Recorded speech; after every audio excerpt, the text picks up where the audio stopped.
mga ka-electronics. Ito, may ayos na naman tayo. Dowel na rice cooker, no pa.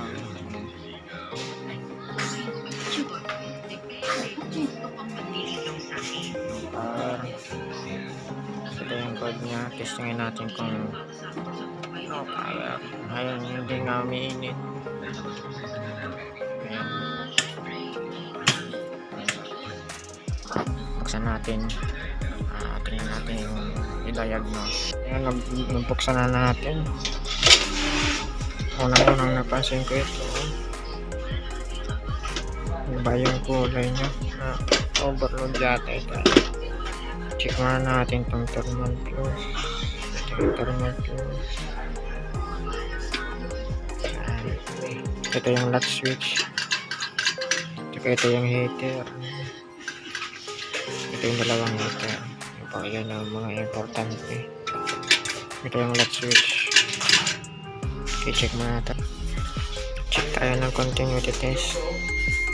Ayan, continuity test tayo dito sa thermal fuse. Alamin natin kung buo pa ba ito o naputol na.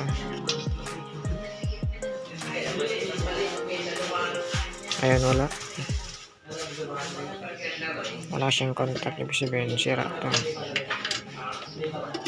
Ito naman sa loob natin. Ito. Yan yung latch switch. Ayun.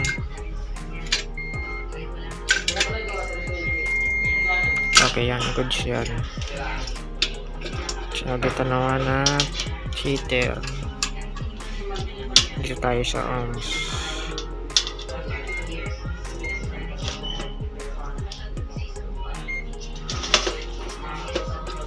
Yun. Ito yun. Dalawang heater na yan.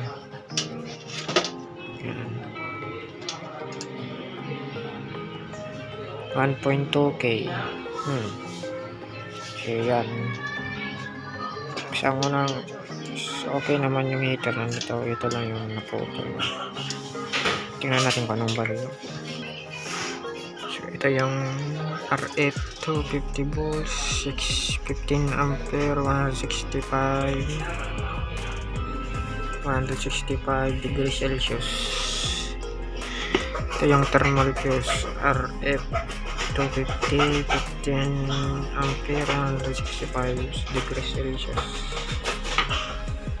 Okay. So ayan, ito yung thermal fuse. Ito yung ipapalit natin. RF 250, 15 ampere, 216 degrees Celsius. Palitan natin ito ng thermal fuse dyan. Okay.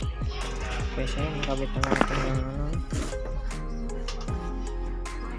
ito thermal fuse. Tester natin. Yan, testerin natin. Yan. Meron na siyang tanong. Okay na yan. At saka ito pa palang heater. Tester natin kung tama.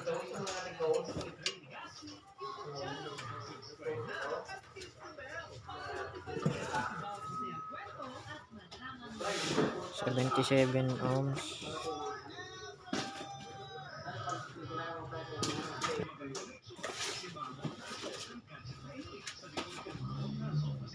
Ayan, 77 ohms.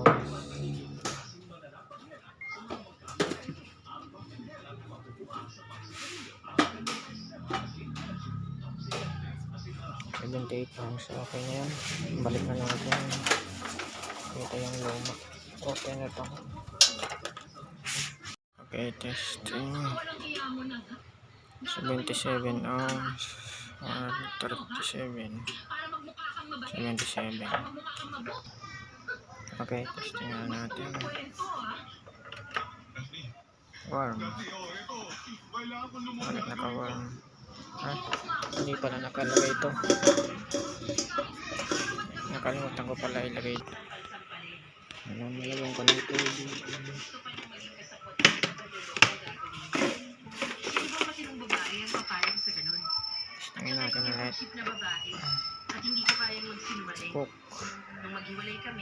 Hindi na ako naghangad na magkabalikan kami. Okay, after 1 minute. Mahal na mahal na Ayun. Kanina nakawarm siya. Tig-cook na natin. Tingnan natin kung umiinit na nga ba talaga. Ayun, mainit na. Oh. Kumukulo na. Ayun. So, okay na ito. Pwede na ito. Okay na. Salamat mga ka-electronics.